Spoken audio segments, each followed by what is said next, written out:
If you were a kid in 2009, odds are the Wii was part of your life. Whether you had your own console or you played at a buddy's house, the Wii was everywhere. Most kids were busy racing in Mario Kart or losing a fight to Matt in Wii Sports. Me? I was flipping burgers and chasing tips in Order Up.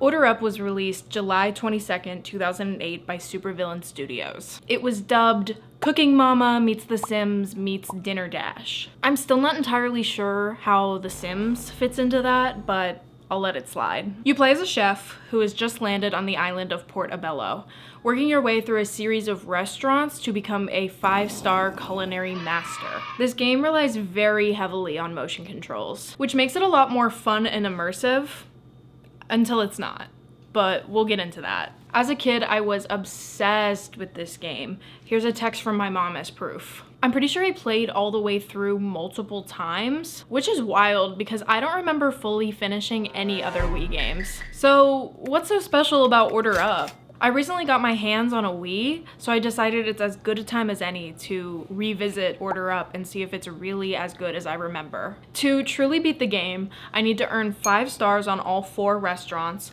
unlock all recipes, and win the Fortified Chef challenge. So buckle up, because I've got almost 9 hours of gameplay footage cut down into a 10 to 20 minute video for your enjoyment. And honestly, compared to my Webkinz video, which you should totally watch after this one, that's light work.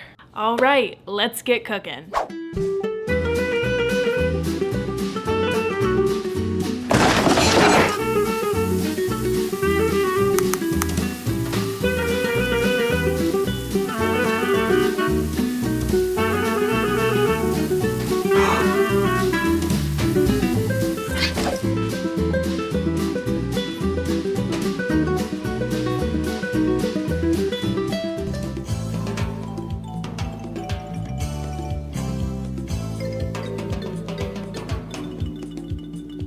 We get to Portobello, and right away we're faced with our first big decision. Of course, we have boy chef or girl chef. I went with girl chef because, honestly, I don't trust boy chef's eyes. We free fall from a plane, somehow survive, and instead of seeking immediate medical attention for various broken bones, we head in for our first shift at Burger Face. Sounds about right for fast food. This place basically just serves as a tutorial, so it isn't one of the 4 restaurants that we need to complete, meaning we can mostly just gloss over it. But one thing I have to mention is this Burger Face employee. I have no clue what his name is, but his voice has been burned inside my brain since childhood. Hello and welcome to this, your first day of training as a member of the Burger Face family. I don't know, man, something about it. We then get our first paycheck. I can't wait to see that all of my hard work is paying off and that I'm feeling appreciated and negative $6? How is that even possible? Yeah, I'd leave too. We quickly move on. We take out a loan and we decide if we want to be a chef, we will be a chef on our own terms. Congratulations to us, the new owners of the Gravy Chug Diner. With not $1 to our name, we start our first day. Scuttlebutt down at the harbor says this is a good place for some good chow. Look at them, look at his hat. First order.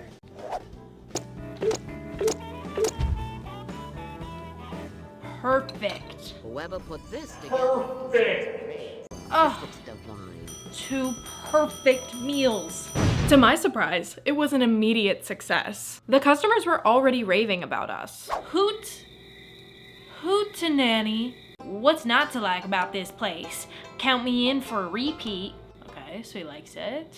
At this rate, they'll be eating out of my hands in no time. On our second day, we hire our first assistant, Crispin Brown. One time at the Fry Shack, we ran out of potatoes, so I cut up a cardboard box and fried it up so good that no one knew the difference.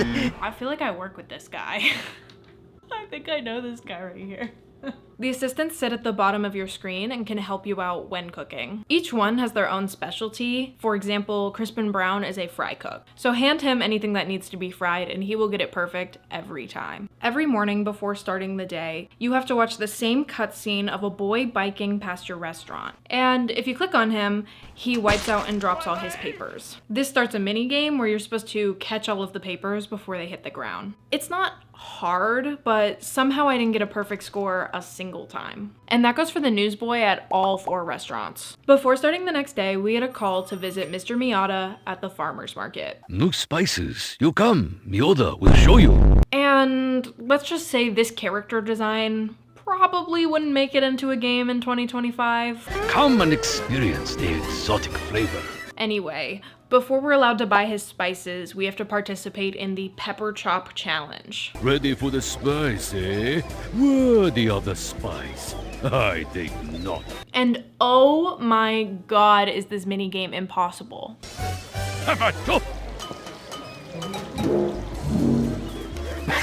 I genuinely didn't get a single point. I really don't know what I was doing wrong, but clearly something. Thankfully though, my 0 out of 10 was a passing score, so I never have to do it again. With my new spices, I'm able to cater my recipes to my customers. Here's how it works. At each table, there's always one special customer. And if you add the specific spice that they like, they'll tip extra. For example, Jimbo Jambo likes gravy, and Hootenanny Pete likes an aromatic flavor. These bonus tips are crucial. Without them, it'll take a lot longer to progress. The next day, we get yet another call to come back to the farmer's market.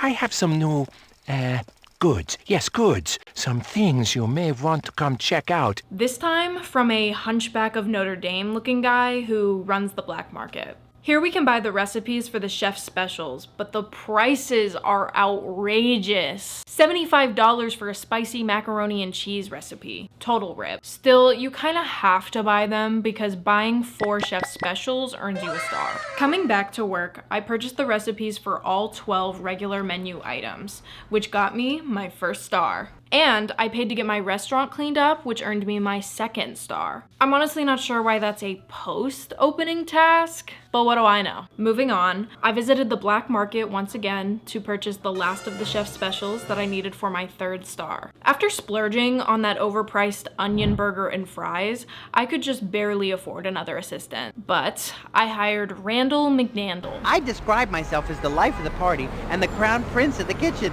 Nobody leaves when I'm around. He's not much of a chef, but he keeps the customers happy and entertained while they wait. Then we meet Bob Manhorn for the first time. I got a call. Let me see your kitchen now. The grumpy health inspector. Think Hugo from Bob's Burgers, but less pathetic. To prove that our restaurant is clean, he makes us wash dishes. Hope you're following all the correct regulations. I'm trying. And apparently that's all he needs. Oh, and he's so rude the entire time. Not great, but I can't fail you for that. We pass and we move on with our day as usual. You passed. Barely.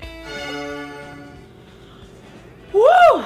To earn our 4th star, we need to earn $500. And since we're starting this day at $490, it's basically guaranteed. And there it is. 4 stars. But once you get that first star, the next day isn't just any normal day. That's when the food critic himself, Sir Edmund Wattleberry, shows up to judge your cooking. If flipping burgers wasn't stressful enough, now I've got Wattleberry literally breathing down my neck. He's taking notes? Oh my god. He ordered the hamburger and fries chef special, and I absolutely nailed it. Very good work, Chef. Far better than I expected when I first walked in.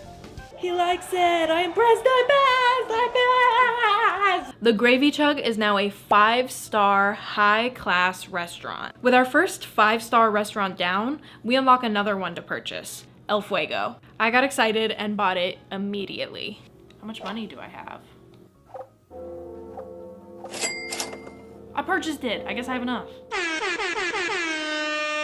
Already, the gameplay starts to get somewhat repetitive. At each restaurant, in order to earn 5 stars, you must unlock all 12 menu items, clean up your restaurant, purchase 4 chef specials, earn a certain amount of money, and impress the food critic. None of which is super difficult, more time consuming. This restaurant has its own lineup of special customers, and for the most part, they're fine. But then there's this guy, Dusty Keister. Dusty likes his food charred. I mean, well done. Burnt to a crisp. Every time he orders, it takes forever, and the assistant chefs always start freaking out about a fire. Ah! Fire! Fire! Fire! God, guys, I've got it under control. I would never start a fire.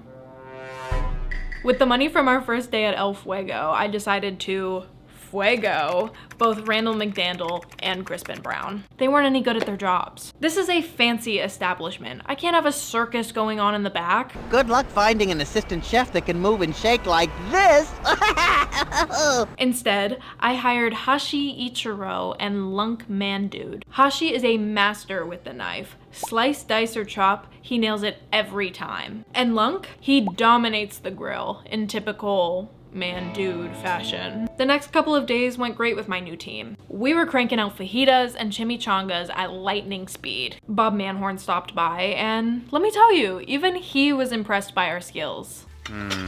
Acceptable, but barely. You know what though? I was unimpressed with Lunk. I really thought he'd be more help, but at El Fuego there really isn't that much grilling to do. So I swapped him out for the Santos, who is the only assistant that'll add spices to your food. After unlocking all of the chef's specials, this is a game changer. On his first day, he fell asleep on the job, which honestly just confirms that I made a great choice. I know that sounds dumb, but that means I've been keeping him busy.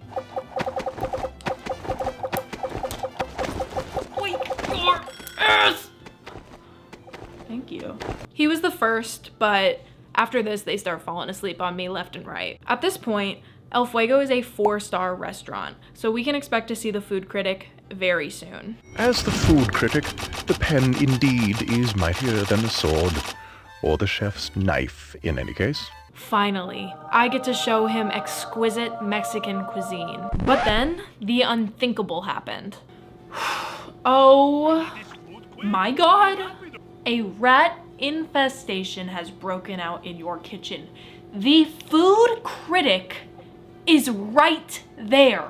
I quite honestly can't believe it. Somehow, Waddleberry was completely oblivious to the entire rat situation. But hey, I'm not complaining. I cooked him the perfect dish and he loved it. And just like that, we have our second 5-star restaurant. Wow.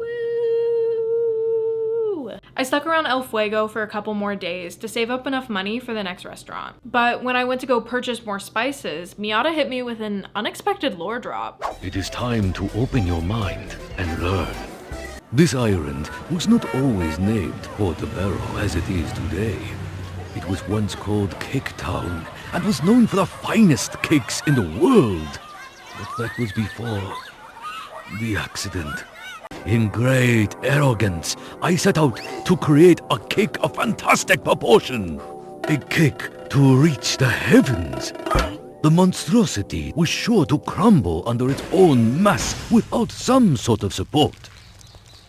I thought I had found some brilliant solutions, but one was not so brilliant after all.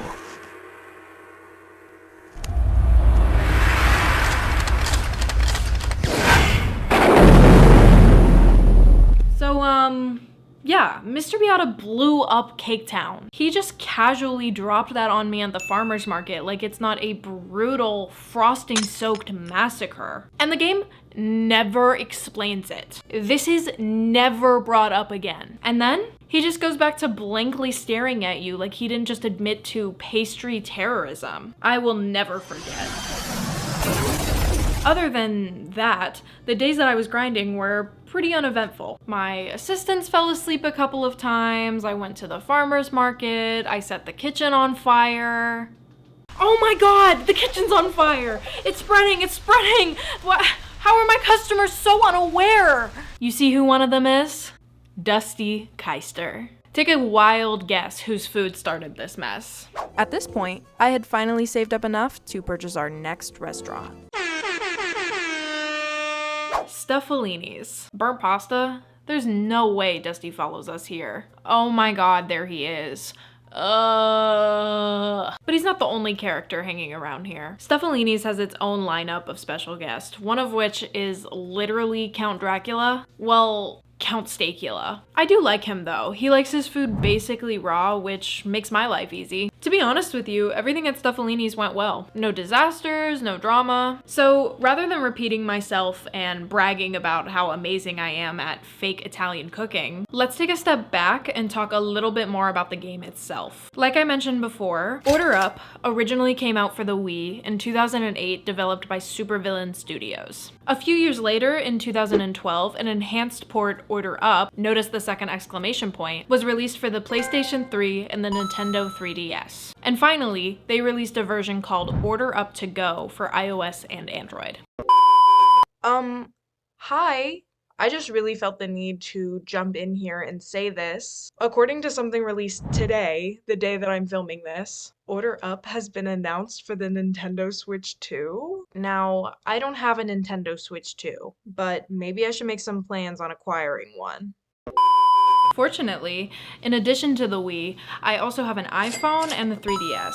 Unfortunately though, from what I found, Order Up to Go was discontinued in 2017 after the iOS 11 update broke compatibility. So I won't be able to check out the mobile version today, but I can check out the 3DS. From what I can tell, all of the versions of Order Up are the same game. The only main difference is the addition of a new restaurant, Kung Fusion. It's a Chinese and Japanese fusion spot that you unlock after Stuffolini's and before Chez Haute, making it the 4th restaurant. As much as I love this game, I'm not sure I want to grind through all of those restaurants again just to see Kung Fusion.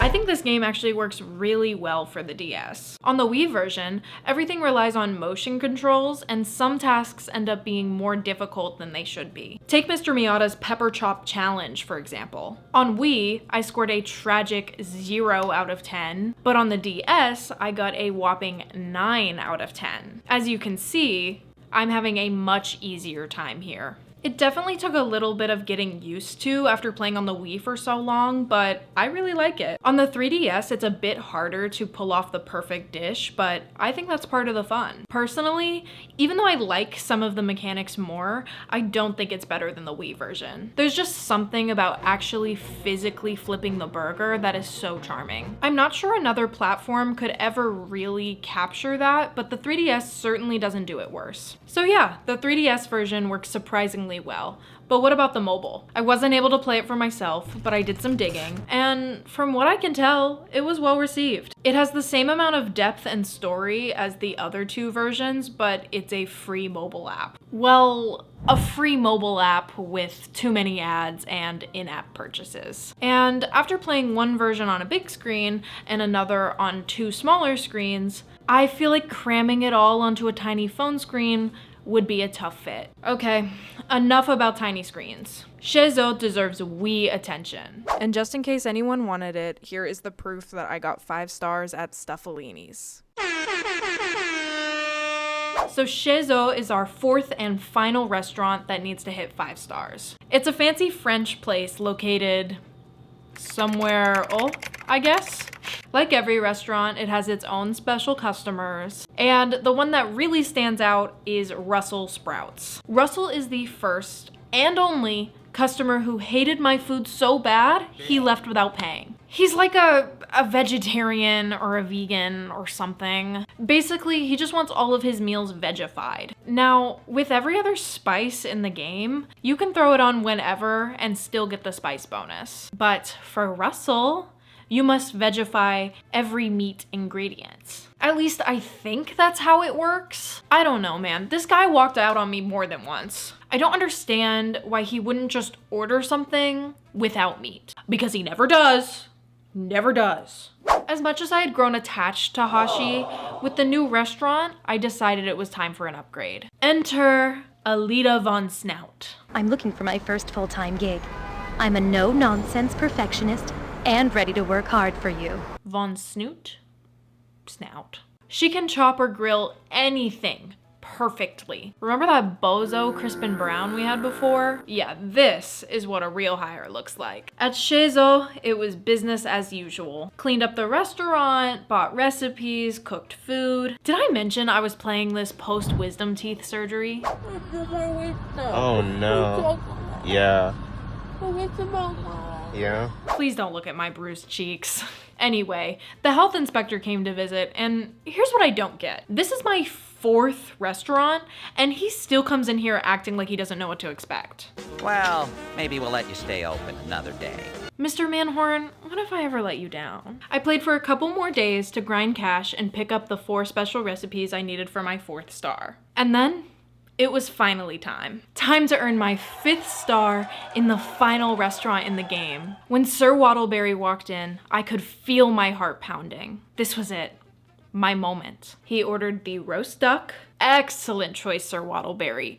Have I ever mentioned how beautiful your eyes are? He stood over my shoulder as I carefully crafted him the perfect dish. I rang the bell and... Very good work, Chef.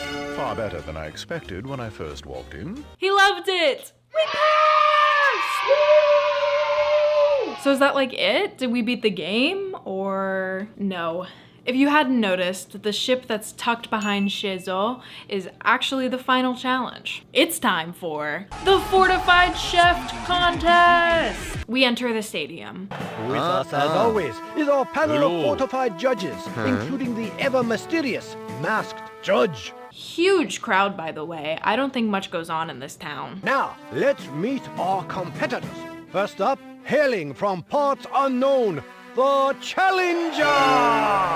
Our opponent is the undefeated Fortified Chef. And honestly, has he competed against anyone? Like, ever? He sucks. How do you get bake poor? You can't just call yourself undefeated when you're actually unchallenged. I made 2 perfect, decadent meals and 1 good meal. I think I forgot to add spices to my meatballs. But it doesn't matter. That was enough to beat him at his own game. Judges, who is victorious? Is it the Challenger or our very own Fortified Chef? Okay, well, I won, so... Unbelievable! The Challenger wins! And there we go. The credits are rolling. We've done it. No! I will not hurt! Wait, what the hell? I will not allow this! The chef has stolen the technique of Chef Miyoda-san, my father! So, not quite done yet. We find out that the host of this challenge, Make Show, is actually Mr. Miyoda's son. And he wants me disqualified for using Miyoda's skills. But then, the mysterious masked judge is revealed to be Miyoda himself. They never told you what happened to your father. They told me enough! They told me you fired him!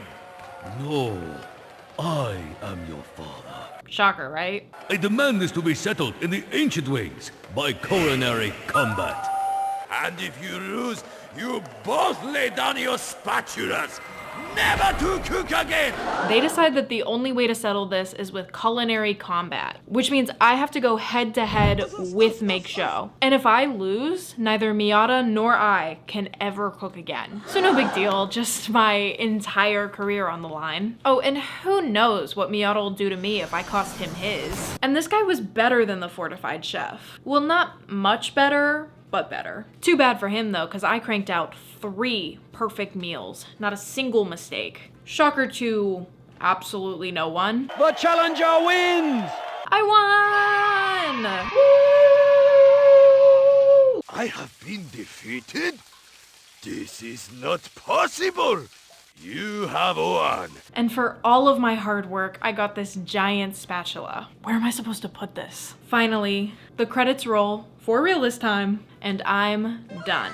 And with that, my journey is complete. Every star, every restaurant, every culinary combat. It felt so good coming back to this game after such a long time. It really was as fun as I remembered. I completely forgot how nonsensical the game's story is. Why was Mr. Miyoda blowing stuff up? Is there only one newspaper boy for this entire town? Why are Sir Waddleberry's eyes so beautiful? I never realized this as a kid, but it seems like Mr. Miyoda abandoned his son. So not only is he a terrorist, but also an absent father. In the final cutscene, it's revealed that he fired himself, seemingly just to get away from his kid. Maybe Make Show wasn't that bad of a guy. Maybe he just wants to cook a meal with his father. Lore aside, I'm definitely gonna keep playing on my 3DS. There's just something really special about crafting the perfect dish and moving up the ranks. If you made it this far,